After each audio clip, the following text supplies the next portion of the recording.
Hello. I'm Daresha Kyi. I am one of the producers and the director of Mama Bears, a feature-length documentary about how the lives of conservative Christian mothers are totally transformed when they decide to accept their LGBTQ children. Shot in an intimate, poetic style, Mama Bear will focus on the visual details of each mother's life as we watch these women fight for their children in our increasingly polarized nation.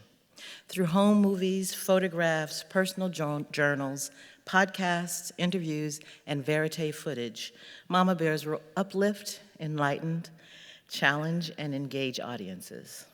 Now, as a queer, progressive, African-American woman who stopped going to church at the age of 9, I had never dreamed I'd grow up to make a film about conservative Christians. But here I stand before you, absolutely happy and humbled and honored to share their stories with the world. And it all started with this dynamic mother-daughter duo. Isn't that my t-shirt? Are you going to sleep in it as a dress?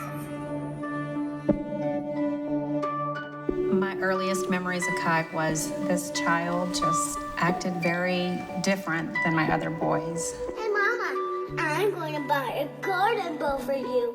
By 3.5, Kyi was saying, "You know I'm a girl, Mommy. You know I'm a girl." Texas House voted for a so-called bathroom bill. The bill would require students to use the bathroom that corresponds with the gender on their birth certificate. I don't know. I don't think sleepovers are a good idea, Kyi. Why? Not everybody understands what trans is. This is the face of a transgender child in Texas.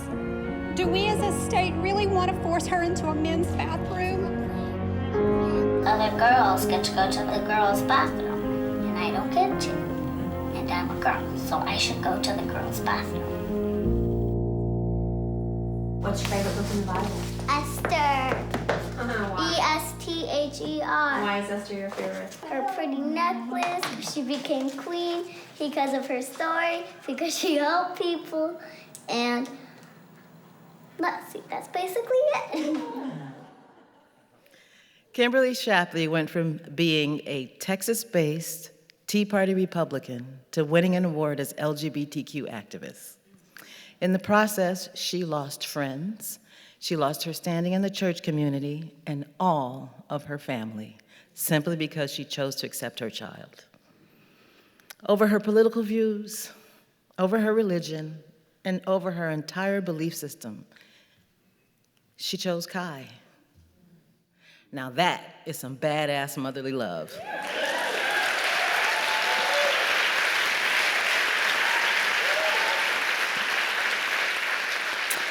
And she's not alone. Kimberly belongs to an online support group of like-minded Christian moms who call each other Mama Bears because they fight ferociously, not only for the rights of their children, but for the rights of the entire LGBTQ community. When I first heard about these moms, like any good documentary filmmaker, I reached out to see if they'd share their stories with me. And when 25 moms responded, I knew I was making a movie. When I first started filming in the spring of 2017, there were already 2,000 Mama Bears, and they've since grown 8,000 strong.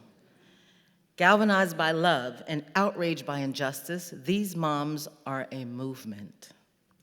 A lot of that phenomenal growth is tied to my second lead mom, Sarah Cunningham, who's offered to serve as a stand-in mom at same-sex weddings where the biological parents refused to attend went viral.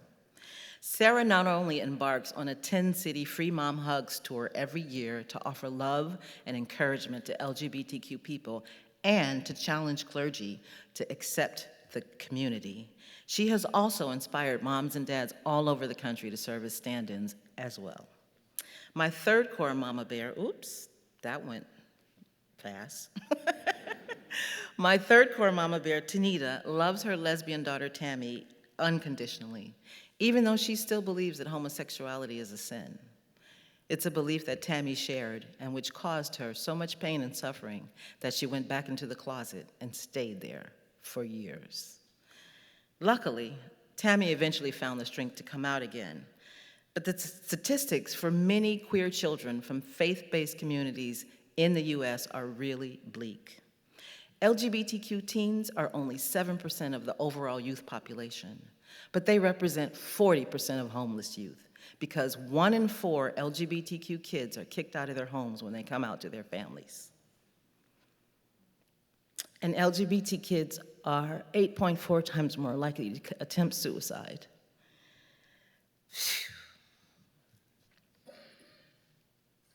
That's why it's so important to me to get this film into the hands of those who are struggling to reconcile the love in their hearts with the teachings in their churches. And I'm close to the goal.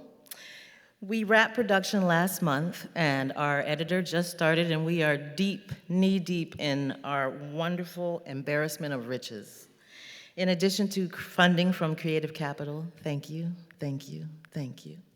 We've received funding from Chicken and Egg Pictures, Firelight Media, IDA Enterprise, and Southern Documentary Funds, among others.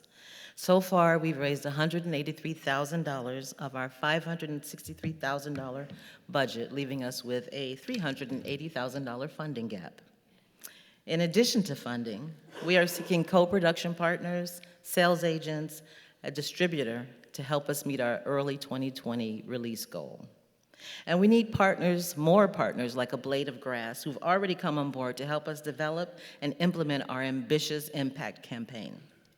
During a series of curated screenings across the country at schools, churches, and community centers, a rainbow army of middle-aged moms from all over the country will show up to share their powerful, moving testimonies and spread their message of love, acceptance, and inclusion with anyone who will listen. Their stories will touch the hearts and minds of conservative Christians and challenge them to re-examine their beliefs about LGBTQ people. My hope is that this film will serve as a catalyst to jumpstart vitally important conversations that can lead to more affirming alliances, gay-straight alliances, and affirming churches. Most importantly, I hope the film will help save at least one more LGBTQ child from being homeless and from the ravages of suicide and drug addiction fueled by the rejection of their families. During this really difficult time when the president is encouraging legal discrimination against LGBTQ people, we need such stories to remind us that the only thing greater than hate is the redemptive power of love. Thank you.